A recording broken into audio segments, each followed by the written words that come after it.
Hallelujah. ആമേൻ. സ്തോത്രം. അനുഗ്രഹിക്കപ്പെട്ട തിരുവചനങ്ങളിൽ കൂടെ സ്വർഗത്തിലെ സകല ആത്മീയ അനുഗ്രഹങ്ങളെ പ്രാപിപ്പാൻ തക്കവണ്ണം യേശു ക്രിസ്തുവിനാൽ വിളിക്കപ്പെട്ട എല്ലാ പ്രിയപ്പെട്ടവർക്കായും ദൈവത്തെ സ്തുതിക്കുന്നു. എന്ന് പറഞ്ഞാൽ യേശുവിനെ കർത്താവേ എന്ന് ഏറ്റുപറഞ്ഞ എല്ലാ വിഭാഗത്തിലുള്ളവരും സ്വർഗത്തിലെ സകല ആത്മീയ അനുഗ്രഹം പ്രാപിപ്പാൻ തക്കവണ്ണം വിളിക്കപ്പെട്ടവരാണ്.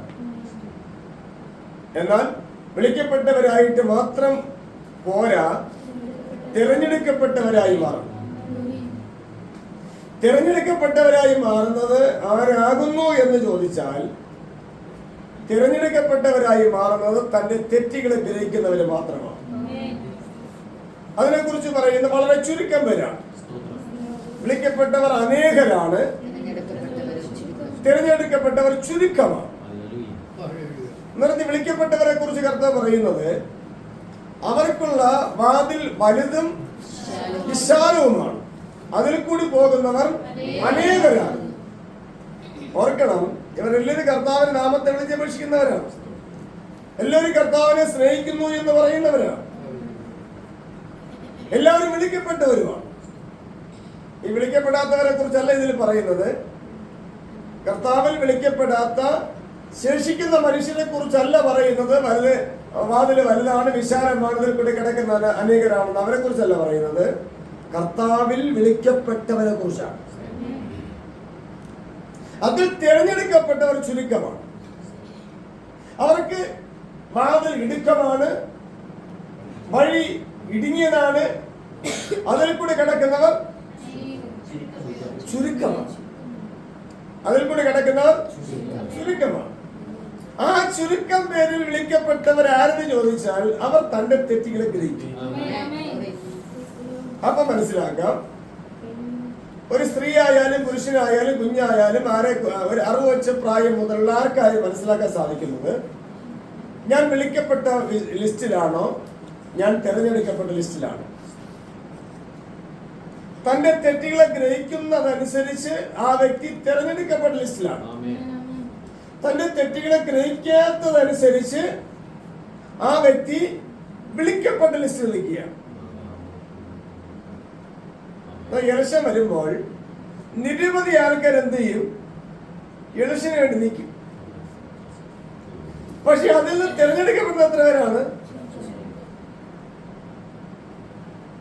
ഒരു വാർഡിൽ തിരഞ്ഞെടുക്കപ്പെടുന്ന എത്ര പേരാണ്? ഒരാൾ. ഒരു മണ്ഡലത്തിൽ തിരഞ്ഞെടുക്കപ്പെടുന്ന എത്ര പേരാണ്? ഒരാള്. പക്ഷെ ഇലക്ഷന് നിൽക്കുന്ന എത്ര പേരാണ്? പലരും അതിൽ അറിഞ്ഞും അറിയാതെയും, എല്ലാവരും അറിഞ്ഞും എല്ലാവരും അറിയാതെയും പലരും അതിൽ അംഗങ്ങളാണ്. എന്നാൽ തിരഞ്ഞെടുക്കപ്പെടുന്നത് ഒരു വ്യക്തി. സ്തോത്രം. അപ്പോൾ അറിഞ്ഞും അറിയാതെയും വിളിക്കപ്പെട്ടവർ അനേകരാണ്, അതിൽ തിരഞ്ഞെടുക്കപ്പെട്ടപ്പെടുന്നവർ വളരെ ചുരുക്കമാണ്.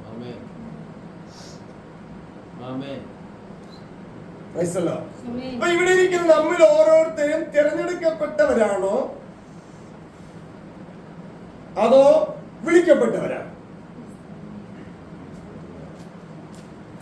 അത് തിരിച്ചറിയേണ്ട ഒരു ചെറിയ മാർഗനിർദ്ദേശമാണ് തന്റെ തെറ്റുകളെ ഗ്രഹിക്കുക.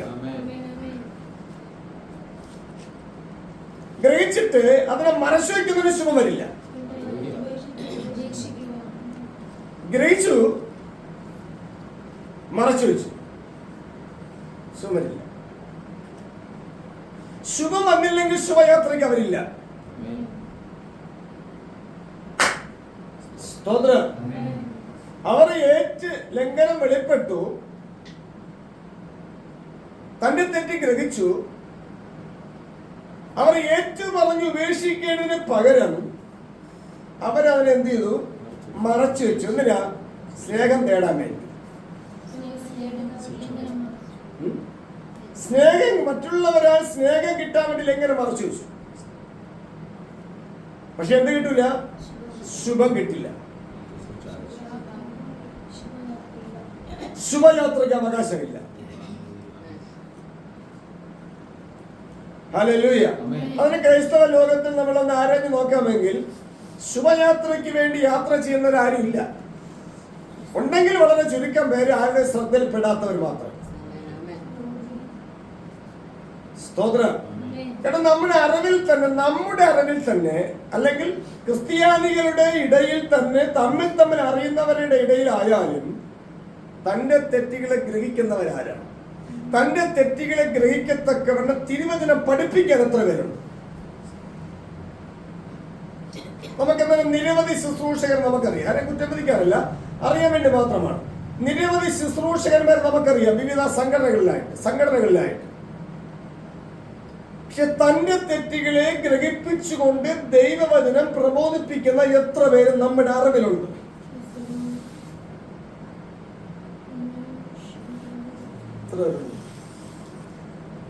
തന്റെ തെറ്റുകളെ ഗ്രഹിപ്പിച്ചുകൊണ്ട് ദൈവവചനം പ്രബോധിപ്പിക്കുന്ന എത്ര പേരുണ്ട്?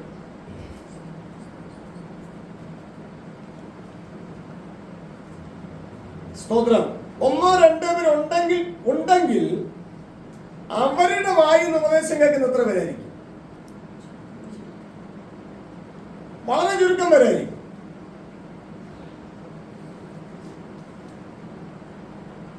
ഇവിടെ അവർക്ക് മാത്രമേ തെരഞ്ഞെടുക്കപ്പെട്ട ലിസ്റ്റിൽ കയറാൻ പറ്റൂ. ഇവിടെ ബാക്കിയുള്ളവരെല്ലാം ഏത് ലിസ്റ്റിൽ നിൽക്കുക? വിളിക്കപ്പെട്ട ലിസ്റ്റിൽ നിൽക്കുക. അത് യേശു ക്രിസ്തു പറഞ്ഞത്, എന്നോട് കർത്താവേ കർത്താവേ എന്ന് വിളിക്കുന്ന ഏവരും അല്ല.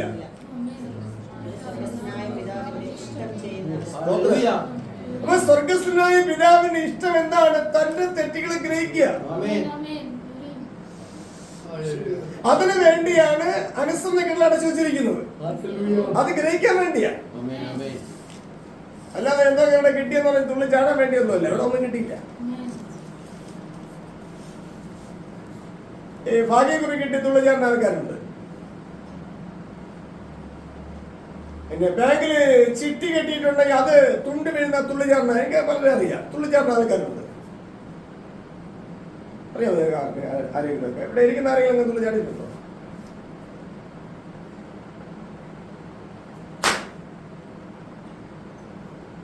സന്തോഷമുണ്ട്. തുള്ളി ചാടുന്ന, ലോണ് കിട്ടിയ തുള്ളി ചാടുന്ന ആൾക്കാരുണ്ട്, വസ്തു വാങ്ങിയ തുള്ളിച്ചാടുന്ന ആൾക്കാരുണ്ട്, വാഹനം വാങ്ങിയ തുള്ളിച്ചാടുന്ന ആൾക്കാരുണ്ട്. സ്തോത്രം. ഇങ്ങനെ ഈ ലോകത്തിൽ കാണുന്നത് താൽക്കാലികമാണ്. ഇപ്പൊ കാണുന്ന താൽക്കാലികമായ കാര്യങ്ങളിൽ കർത്താവിന്റെ പേരും പറഞ്ഞ് തുള്ളിച്ചാടിയാൽ അവർ ഏത് ലിസ്റ്റിലുള്ളവരാണ്? തിരഞ്ഞെടുക്കപ്പെട്ട ലിസ്റ്റിലുള്ളവരോ അതോ വിളിക്കപ്പെട്ട ലിസ്റ്റിലുള്ളവരോ?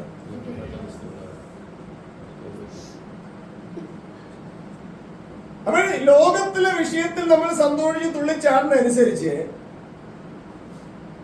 ദൈവം നമ്മുടെ കരുണ കാണിക്കത്തക്ക വിധത്തിലുള്ള നമ്മുടെ അനുസരണക്കേടുകളെ കണ്ടുപിടിക്കാൻ പറ്റില്ല. ലോകത്തിന്റെ മോഹത്താലുള്ള നാശം വിട്ടൊഴിയണമെന്നാണ്. ലോകത്തിൽ നശിച്ചു പോകുന്ന എല്ലാ കാര്യങ്ങളിൽ നിന്നും നമ്മൾ ഒഴിവുകളുള്ളവരായി മാറണം. വിട്ടൊഴിയണം. സ്തോത്രം. അത് പൂർണ്ണമായി വിട്ടൊഴിയുന്നത് നമ്മുടെ അവസാന ശ്വാസത്തോടു കൂടിയാണ്. അതുവരെയും അംശമായിട്ട് വിട്ട് ഒഴിഞ്ഞ് സ്തോത്രം പൂർണ്ണമായി നമ്മൾ കാംക്ഷിച്ചുകൊണ്ടിരിക്കുന്നത്. അതിനുവേണ്ടിയാണ് അനുസരണകൾ അടച്ചിരിക്കുന്നത്. അല്ല, ദൈവ അനുസരണകൾ അടച്ചു വെച്ചിരിക്കുകയല്ലേ. അതുകൊണ്ട് ഞാൻ ഇങ്ങനെ പോകും, ഞാൻ ഇങ്ങനെ സംസാരിക്കും, ഞാൻ ഇങ്ങനെ ജീവിക്കും. അങ്ങനെ തീരുമാനം എടുക്കാനല്ല, അങ്ങനെ വഞ്ചിക്കാനല്ല ആ വാക്യം. ആരും വഞ്ചിതനായി മാറാനും അല്ല ആ വാക്യം.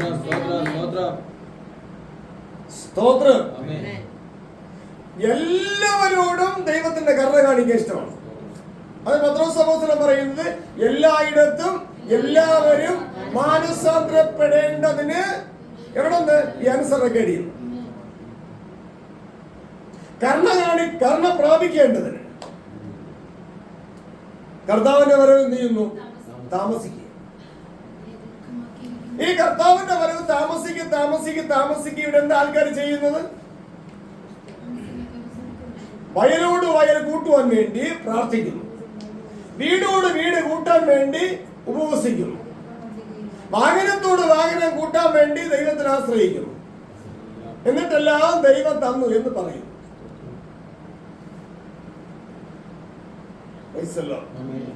അത് പ്രവചനത്തിലൊരു ഭാഗികതയുണ്ട്. അവർക്ക് പ്രാപ്തി ഉള്ളത് കൊണ്ട് അവർ അത് അവകാശമാക്കി, എന്നിട്ട് ദൈവം തന്നു എന്ന് സാക്ഷ്യം പറയും. സ്തോത്രം. ഈ പ്രാപ്തി ഇല്ലാത്തവർക്ക് ഒരു വാഹനം മേടിക്കാൻ പറ്റുമോ? പ്രാപ്തി ഇല്ലാത്തവർക്ക് ഒരു വസ്തു 10 സെന്റോ 5 സെന്റോ അല്ലെങ്കിൽ 1 ഏക്കർ വാങ്ങാൻ പറ്റുമോ? പ്രാപ്തി ഉള്ളതുകൊണ്ടല്ലേ വാങ്ങാൻ പറ്റുന്നത്. സ്തോത്രം. അവർ പ്രാപ്തി ഉള്ളതുകൊണ്ട് വാങ്ങി. അവിടെ ദൈവത്തിന് എന്താ പങ്കിരിക്കുന്നത്? അവിടെ നമ്മൾ ദൈവത്തിന് പങ്കുണ്ടാക്കി വെച്ചാൽ ഈ അനുസരണക്കേട് തിരിച്ചറിയേണ്ട സമയം വേസ്റ്റ് ആവും. നമ്മുടെ തെറ്റുകൾ ഗ്രഹിക്കേണ്ട സമയം വേസ്റ്റ് ആവും. സ്തോത്രം. അജ്ഞാനികളാകാതെ ജ്ഞാനികളായിട്ട് നടക്കാൻ നോക്കണം. പിന്നെ ഇത് ദുഷ്കാലമാകിയാൽ സമയ തക്കത്തിൽ ഉപയോഗിക്കണം. എന്തിനു വേണ്ടി? അനുസരണക്കേടുകളെ തിരിച്ചറിയാൻ വേണ്ടി.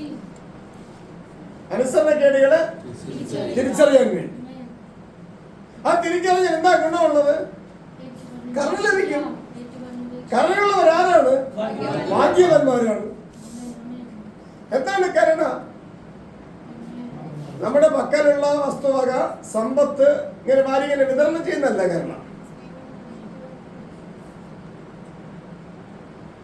സ്തോത്രം. അതിങ്ങനെ വിതരണം ചെയ്യാനല്ല പറഞ്ഞിരിക്കുന്നത്. നിന്റെ കയ്യിൽ അതുപോലെ വരം നീ തിന്നുമെന്നാ പറഞ്ഞിരിക്കുന്നത്. ദൈവനാമത്തിന് വേണ്ടിയുള്ള ദൈവനാമത്തിന്, നിനക്ക് വേണ്ടിയുള്ള നിനക്ക്, നിന്റെ ഭാര്യയ്ക്ക് വേണ്ടിയുള്ള ഭാര്യയ്ക്ക്, നിന്റെ മക്കൾക്ക് വേണ്ടിയുള്ള മക്കൾക്ക്, നിന്റെ സഹോദരങ്ങൾക്ക് വേണ്ടിയുള്ള സഹോദരങ്ങൾ.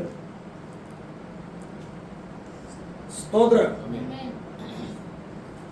സ്തോത്രം. അത് സമ്പത്തിന്റെ കാര്യം, അധ്വാന ഫലത്തിന്റെ കാര്യം. ഹല്ലേലൂയ. അത് ആരും ഇതിനെ കൊടുക്കുന്നല്ല കരുണ എന്ന് പറയുന്നത്. ആൾക്കാർ പഠിച്ചിരിക്കുന്നത് അതാണ്. നല്ല കരുണയുള്ള ആള്, ഇന്ന ആളോ, ഇന്ന പാസ്റ്ററോ, ഇന്ന അച്ഛനോ, ഇന്ന ബിഷപ്പോ, ഇന്ന സഹോദരിയോ നല്ല കരുണയുള്ള ആളാ. ആ ആളിനെ തന്നെ ദുഷ്ടനെന്നും ദുഷ്ടത്തിയെന്നും പറയാൻ മനസ്സിന്റെ ആൾക്കാർ കാണും. കാണില്ലേ?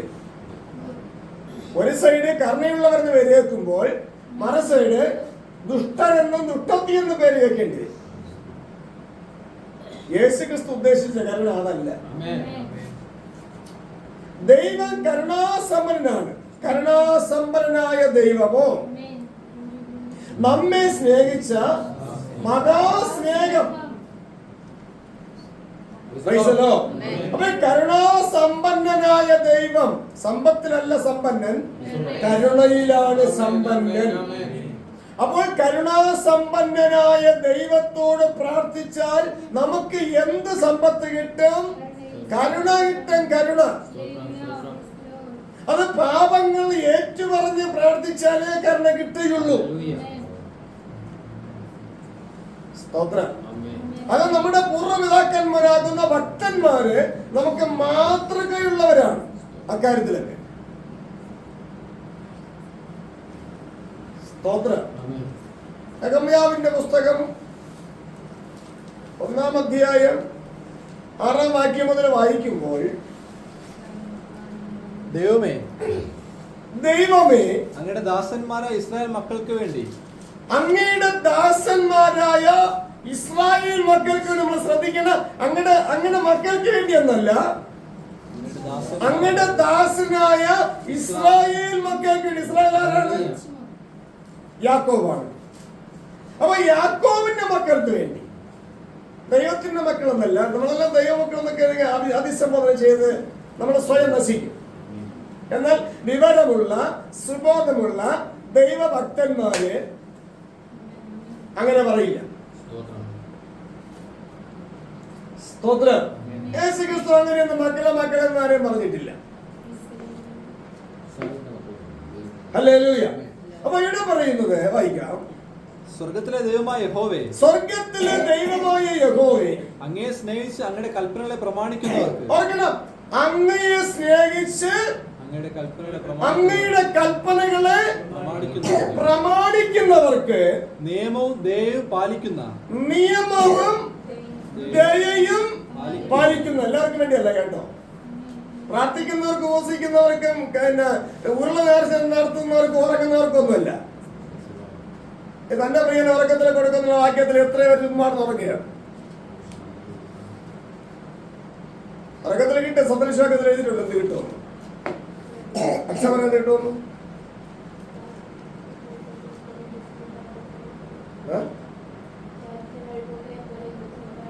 ബുദ്ധിമുട്ട് കിട്ടും.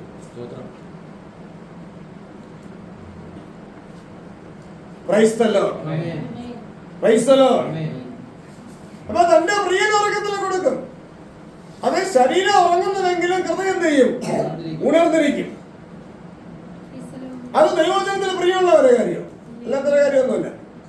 ദൈവജനത്തിന് പ്രിയമുള്ളവരെ കാര്യം, ദൈവജനത്തിൽ പ്രിയം ഉള്ളവരെ പ്രിയപ്പെടുന്നവരുടെ കാര്യം.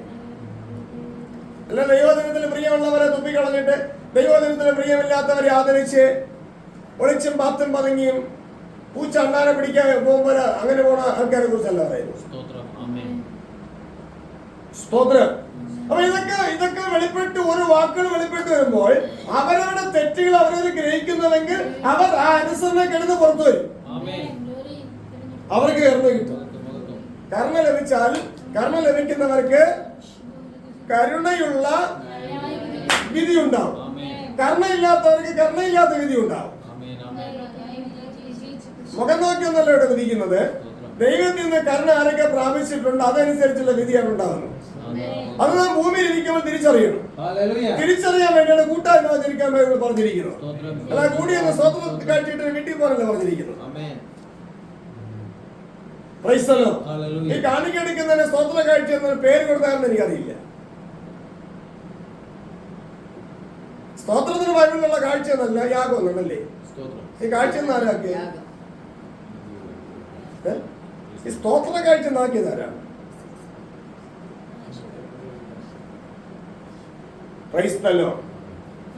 അപ്പൊ നെഹെമ്യാവ് വായിക്കുമ്പോൾ അങ്ങയെ സ്നേഹിച്ച് അങ്ങയുടെ കൽപ്പനകളെ പ്രമാണിക്കുന്ന, അങ്ങയെ സ്നേഹിച്ച് അങ്ങയുടെ കൽപ്പനകളെ പ്രമാണിക്കുന്നവർക്ക് നിയമവും ദയയും പാലിക്കുന്ന, സ്തോത്രം, ദൈവത്തിന്റെ കൽപ്പനകളെ പ്രമാണിക്കുന്നവർക്ക് കേൾക്കുന്നുണ്ടോ? വിശ്വസിക്കുന്നവർക്ക് പ്രാർത്ഥിക്കുന്നവരുടെ കാര്യമല്ല, വിശ്വസിക്കുകയും പ്രാർത്ഥിക്കുകയും ചെയ്യുന്നവർ കൽപ്പന പ്രമാണിക്കും. സ്തോത്രം. സ്തോത്രം. പ്രമാണിക്കാൻ വേണ്ടിയാണ് അനുസരണകൾ അടച്ചിരിക്കുന്നത് എന്ന് പറഞ്ഞാൽ 1ാം ക്ലാസ് മുതൽ അങ്ങോട്ട് ഓരോ പാഠങ്ങൾ കുട്ടികൾ പഠിക്കണം. പഠിക്കാൻ വേണ്ടി അവരെ ജന്മം മുതൽ എങ്ങനെ ആക്കിയിരിക്കുകയാണ്? അറിവില്ലായ്മയാക്കിയിരിക്കുക. അതുപോലെ ചെയ്തു. അപ്പൊ കുഞ്ഞു മുതൽ ആ കുഞ്ഞ് ആരാണ്? അറിവില്ലായ്മയിലിരിക്കുക, അറിവില്ലായ്മയിൽ അടച്ചിരിക്കുക. എന്തിനാ? അറിവിലേക്ക് തേടി പോകാൻ വേണ്ടിയാ. അതുപോലെ തിരുവെഴുത്ത് നമ്മെ അനുസരണങ്ങൾ അടച്ചിരിക്കുന്നത്. നമുക്ക് അങ്ങനെ അടച്ചിരിക്കുന്നു എഴുതിയിരിക്കുന്നത് നമുക്ക് അങ്ങനെ മിന്നിത്തിളങ്ങി നടക്കാമെന്ന് വിചാരിക്കണം. സ്തോത്രം. മനസ്സിലാകുന്നുണ്ടോ? ഹല്ലേലൂയ. എനിക്ക് മനസ്സിലാക്കാൻ സാധിക്കുന്നുണ്ട്, നിങ്ങൾക്ക് മനസ്സിലാക്കാൻ സാധിക്കുന്നുണ്ടോ?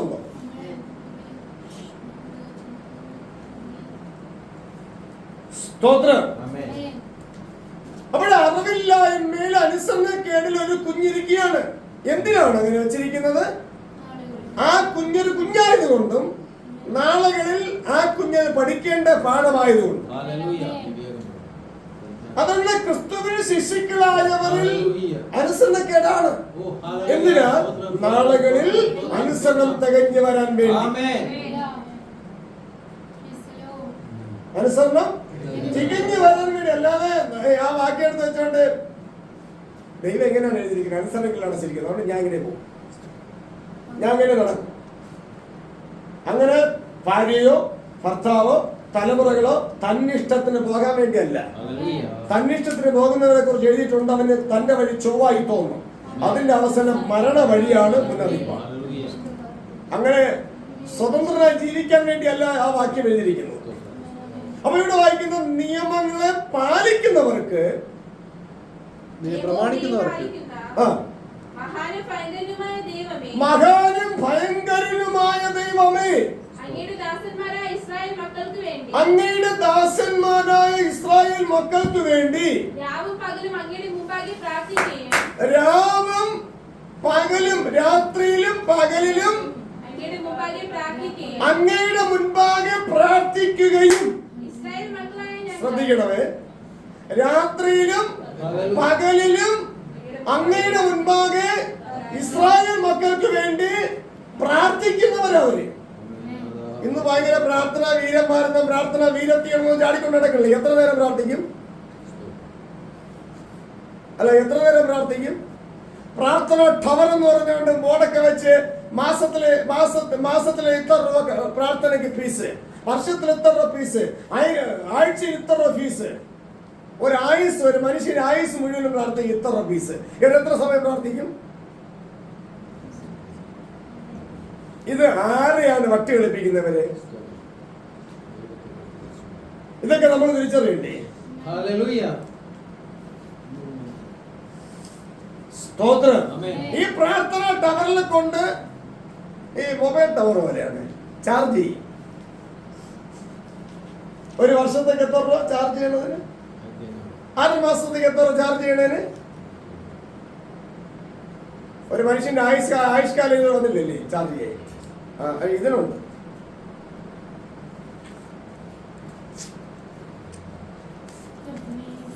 സ്തോത്രം.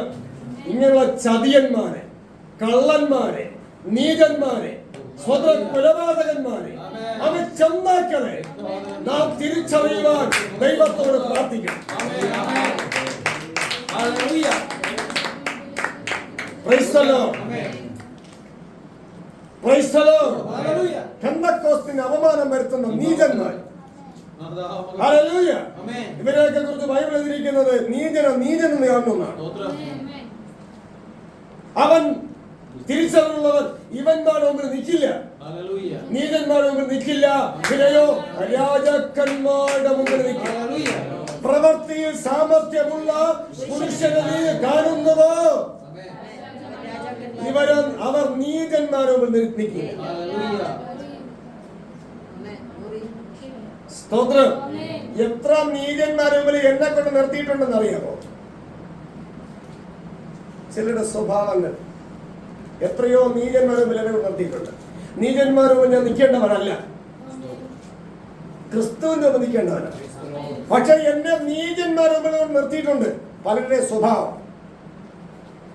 ആ സ്വഭാവം പൂജിച്ച് നടക്കുന്നവർ അതിന് കണക്ക് പറയേണ്ടത്.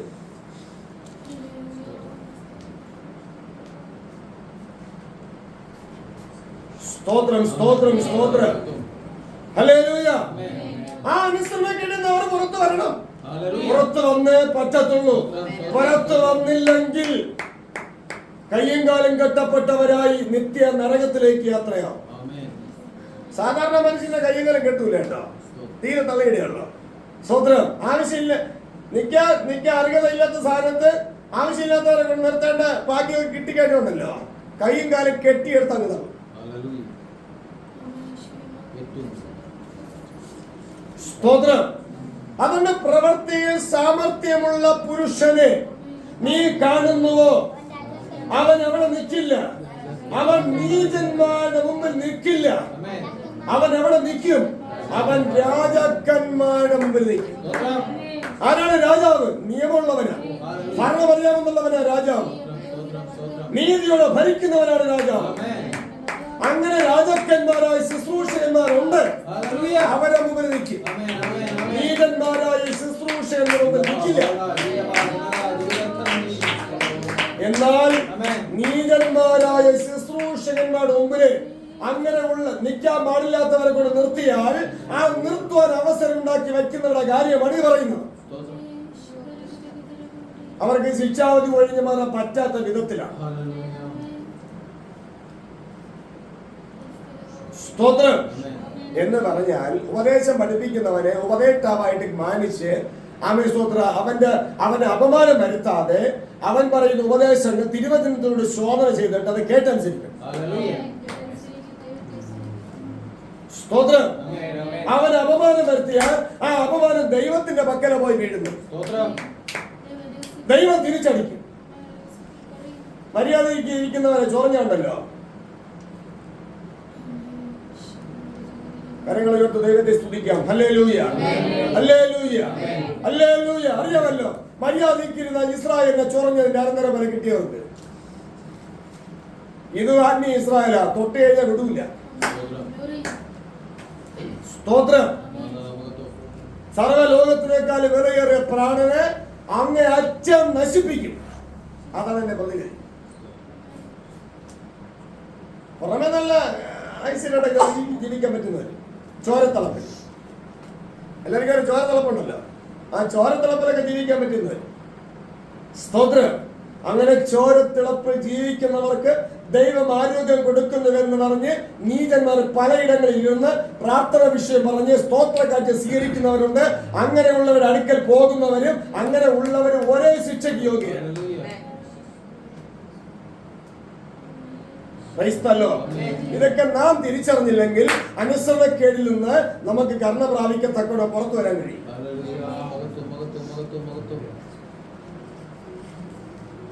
സ്തോത്രം. വായിക്കാം. അങ്ങയുടെ ദാസന്മാരായ ഇസ്രായേൽ മക്കൾക്ക് വേണ്ടി രാവും പകലും അങ്ങയുടെ മുമ്പാകെ പ്രാർത്ഥിക്കുകയും രാത്രിയിലും പകലിലും ദൈവത്തിന്റെ മുൻപാകെ പ്രാർത്ഥിക്കുകയും. ഇസ്രായേൽ മക്കളായ ഇത് ഈ സാക്ഷ്യം മനുഷ്യരോടല്ല അവർ പറയുന്നത് കേട്ടോ, ദൈവത്തോട് തന്നെ പറയുകയാണ്. അപ്പോഴത്തെ കള്ളമല്ലെന്ന് അർത്ഥം. അവർ മനുഷ്യരോടല്ല പറയുന്നത് ഇന്നാർക്ക് നമ്മൾ രാത്രി പോലും പ്രാർത്ഥിക്കുന്നു. പിന്നാരോട് പറയുന്നു? ദൈവത്തോട് തന്നെ പറയുകയാണ്. ആണോ? അവിടെ കള്ളമാണ് സത്യമാണോ?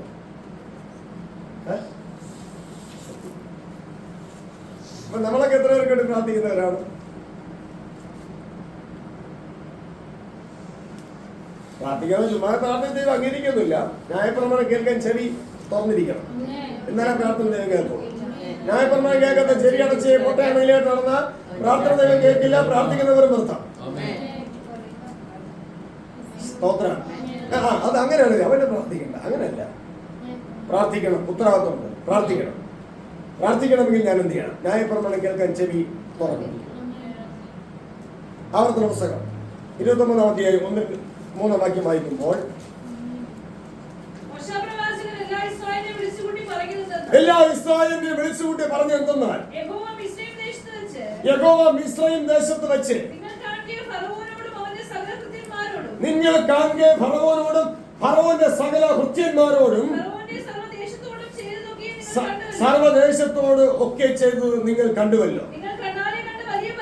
നിങ്ങൾ കണ്ടാലെ കണ്ട വലിയ പരീക്ഷകളും അടയാളങ്ങളും മഹാത്ഭുതങ്ങളും നിങ്ങൾ കണ്ടു. എങ്കിലും തിരിച്ചറിയുന്ന ഹൃദയം, കാണുന്ന കണ്ണ്, കേൾക്കുന്ന ചെവി നിങ്ങൾക്ക് ദൈവം തന്നിട്ടില്ല. അവർക്ക് കാണുന്ന കണ്ണില്ലേ? ഉണ്ട്. കേൾക്കുന്ന ചെവിയില്ലേ? ഉണ്ട്. പിന്നെന്തോന്ന്? തിരിച്ചറിയുന്ന ഹൃദയം അവർക്കില്ലേ? അത് ഫറവോനാണ്, അത് ചെങ്കടലാണ്, അത് ഫറവോന്റെ സൈന്യമാണ്. തിരിച്ചറിയേണ്ട ഹൃദയമില്ലേ? ഉണ്ട്. പിന്നെ എന്തില്ല? അവര് കണ്ണുണ്ട്, ചെവിയുണ്ട്, ഹൃദയമുണ്ട്. പക്ഷെ എന്തില്ല? ദൈവത്തിന്റെ ഉദ്ദേശം തിരിച്ചറിയേണ്ട ഹൃദയമില്ല, ദൈവത്തിന്റെ ഉദ്ദേശം തിരിച്ചറിയേണ്ട കണ്ണില്ല, ദൈവത്തിന്റെ ഉദ്ദേശം മനസ്സിലാക്കേണ്ടതായ കേൾക്കേണ്ട ചെവിയില്ല. അതുകൊണ്ടാണ് യേശു ക്രിസ്തുവിനെ കുറിച്ച് സ്നാപകനെ പറഞ്ഞത്, കുരുടർ കാണുന്നു, ചെവിടർ കേൾക്കുന്നു, കുറ്റുനോക്കുകൾ ശുദ്ധരാകുന്നു, മുടന്തർ നടക്കുന്നു, ഊമർ സംസാരിക്കുന്നു. അപ്പൊ നാം ഓരോരുത്തരും ഏത് ലിസ്റ്റിൽ നിൽക്കുകയാണ്? കാണുന്ന കണ്ണുണ്ടോ? കണ്ണുണ്ട്. കാണുന്ന കണ്ണുണ്ടോ? ചെവിയുണ്ട്. കേൾക്കുന്ന ചെവിയുണ്ടോ? ഹൃദയമുണ്ട്, ഗ്രഹിക്കുന്ന ഹൃദയമുണ്ടോ? ഇല്ലെങ്കിൽ നാം ഓരോരുത്തരും വിളിക്കപ്പെട്ട ലിസ്റ്റിലാണോ, തിരഞ്ഞെടുക്കപ്പെട്ട ലിസ്റ്റിലാണോ?